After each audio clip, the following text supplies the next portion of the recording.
မင်္ဂလာပါကျွန်တော်နာမည်ကတော့စုမှုဖြစ်ပါတယ်အခုကတော့ကျွန်တော်တို့က NSMS ကြောင်းနဲ့ကျွန်တော်ဒီပူပေါင်းပြီးတော့ဒီသင်ပေးမဲ့ AI for Business Management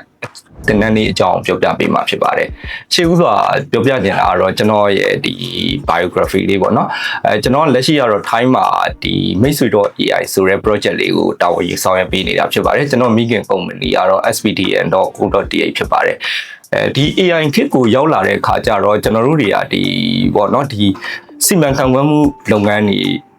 မှာပို့ပြီးတော့ effective ဖြစ်လာတာကိုသွားတွေ့ရတယ်ကျွန်တော်ရဲ့လက်ရှိဒီမြန်မာ smart card လုပ်ငန်းတွေမှာဆိုရင်ကျွန်တော်တို့ကဒီပေါ့ကျွန်တော်လက်အတွေ့အကြုံပေါ့နော်ဒီ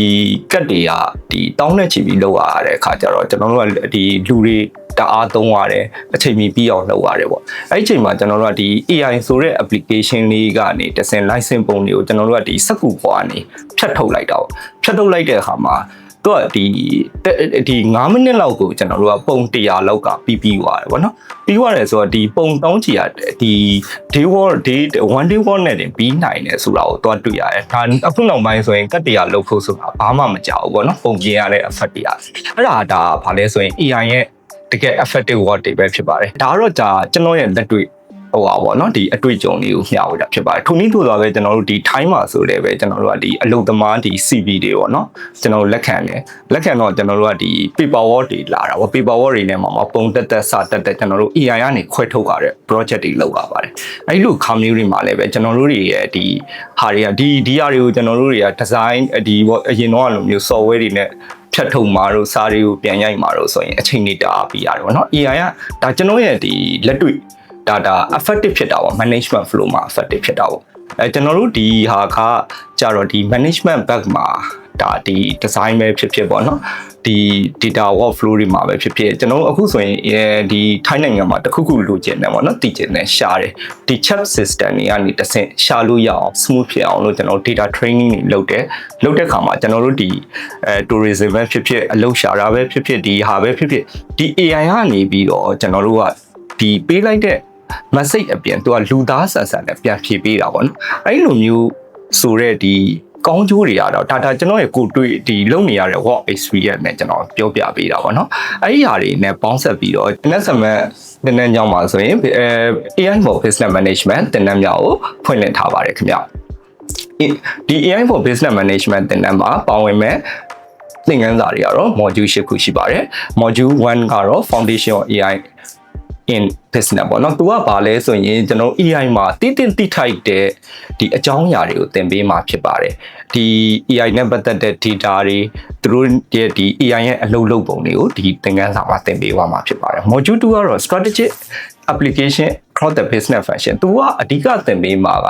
ကျွန်တော်ဒီသင်ခန်းစာမှာကျတော့ဒီ business တွေမှာဘယ် AI တွေကိုသုံးမလဲဆိုတဲ့အကြောင်းအရာကိုကျွန်တော်တို့ကသင်သွားပေးမှာဖြစ်ပါတယ်ဒီ presentation မှာဆိုရင်ဘယ်လို AI ကိုသုံးမယ် Excel မှာဆိုရင်ဘယ်လို AI သုံးမယ် Word မှာဆိုရင်ဘယ်လို AI ပေါ့နော်ဒီ business workflow တွေနဲ့ပတ်သက်တဲ့ AI တွေကိုသင်သွားပေးမှာဖြစ်ပါတယ် module 3မှာတော့ data strategy for AI integration ကျွန်တော်လုပ်ငန်းအတွေ့အကြုံမှာပြောသလိုပေါ့ AI တွေက data တွေမပါဘဲနဲ့လုပ်လို့မရပါဘူးသူက data တွေကအဓိကဖြစ်ပါတယ်အဲ့ဒီ data တွေရဲ့အလုပ်လုပ်ပုံတွေကိုကျွန်တော်တို့က module 3မှာသင်သွားပေးမှာဖြစ်ပါတယ်စပုတ်သားမြောက် module ကတော့ prompt engineering ဖြစ်ပါတယ်သူကတော့ဒီ AI မှာအရေးကြီးဆုံးမှာသူကဒီ prompt ကိုကောင်းသုံးတတ်တယ်ဆိုရင်ကျွန်တော်တို့က AI တွေကိုခိုင်းတတ်တာပဲဖြစ်ပါတယ်ကျွန်တော်တို့ဒီ ID ဘက်မှာဆိုရင်ကျွန်တော်တို့ programming code တွေလို့ပေါ့နော်သူကတော့ AI မှာတော့ promptတော့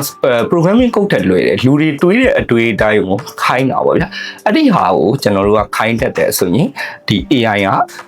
ဒီသူများထက်ခေါင်းသလုံးတာတာပေါ့ prompt engineering တက်တာပေါ့နော်အဲ့ဒါ module 4ကအရေးကြီးဆုံးအခန်းကဏ္ဍကိုသင်သွားပေးမှာဖြစ်ပါတယ်နောက်တစ်ခု module ကတော့ module 5ပေါ့နော် measuring impact and ROI ပေါ့ကျွန်တော်တို့အဲ့ဒါ AI တခုကိုကျွန်တော်တို့ business sector မှာအစားထိုးမယ်ဆိုရင်တော့ AI မှာလည်းကုန်ချစရိတ်ရှိတယ်အဲ့ဒီ AI ရဲ့ကုန်ချစရိတ်ကကုန်နဲ့ကုန်ထိုက်တာဆိုတာကိုကျွန်တော်တို့ကတိုင်းတာမှာဖြစ်ပါတယ်ကျွန်တော်ရှေ့မှာပြောသလိုပေါ့ကျွန်တော်တို့ကဒီ design ဒီကတ်တွေထုတ်တဲ့အခါမှာလိုအပ်တဲ့ဝန်ထမ်းတွေသုံးရတဲ့ကုန်ကျ cost နဲ့ AI ကိုသုံးလိုက်တဲ့ cost နဲ့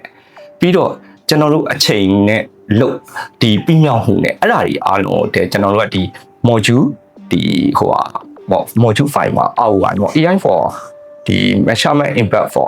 ROI မှာပြောပါဖြစ်ပါတယ် နောက်တစ်ခုက module 6ပေါ့နော် risk management and governance risk management and governance ဆိုတာဘာကိုပြောတာလဲဆိုတော့ကျွန်တော်တို့ကဒီ module က AI နေမှာလည်း risk ရှိတယ်ဒီကျွန်တော်တို့ဒီ AI နေကိုမကောင်းတဲ့ဟာဘက်ကနေသုံးတဲ့ဟာမှာဆိုကြိုတွေနောက်ပြီးရင် UNESCO ရဲ့ AI code တွေဒါတွေကိုကျွန်တော်တို့ထပ်တွင်ပြောပြဆွေးနွေးပေးသွားမှာဖြစ်တယ် module 7မှာတော့ဒီ based on AI strategy သူကဘာအကြောင်းပြောမှာလဲဆိုတော့ကျွန်တော်တို့ကဒီ module ကကြတော့ကျွန်တော်တို့ business မှာလိုအပ်နေတဲ့ဒီ AI တခုကိုအစားထိုးမယ်ပေါ့နော်တိဆောက်မယ်ပေါ့ကိုယ်လုပ်ငန်းတွေကမဖြစ်မနေ AI ထည့်ရမှာအဲ့ချိန်ကျရင်ကျွန်တော်တို့ဘယ်လို strategy တွေနဲ့ AI တွေကိုအစားထိုးမလဲဆိုတာကိုကျွန်တော်တို့ကသင်ကြားပေးသွားမှာဖြစ်ပါတယ်နောက်ဆုံး module ကတော့ကျွန်တော်တို့ကဒီ project လုပ်ရမှာဖြစ်ပါတယ်ကျွန်တော်ရှိမှသင်ခန်းသမျှအားလုံးကိုစုပြီးတော့ကျွန်တော်တို့ဒီ project တစ်ခုလုံးစာကို project တစ်ခုလုပ်ပြီးတော့ကျွန်တော်တို့ဒီကျောင်းကို project တင်ပေးရမှာဖြစ်ပါတယ်နောက်ဆုံး project ပြီးသွားမှသာလည်းကျောင်းကနေ certificate ရမှာဖြစ်ပါတယ်ခင်ဗျကျွန်တော် announcement တင်နန်းကျောင်းမှာဖွင့်နေမယ် AI for Business Management တင်နန်းလေးကတော့ဖြစ်ရင်ဘက်ကို2ရက်16နာရီစာတစ်လတင်နန်းလေးပဲဖြစ်ပါတယ်ကျွန်တော်ဒီတင်နန်းလေးကိုတက်ပြီးတော့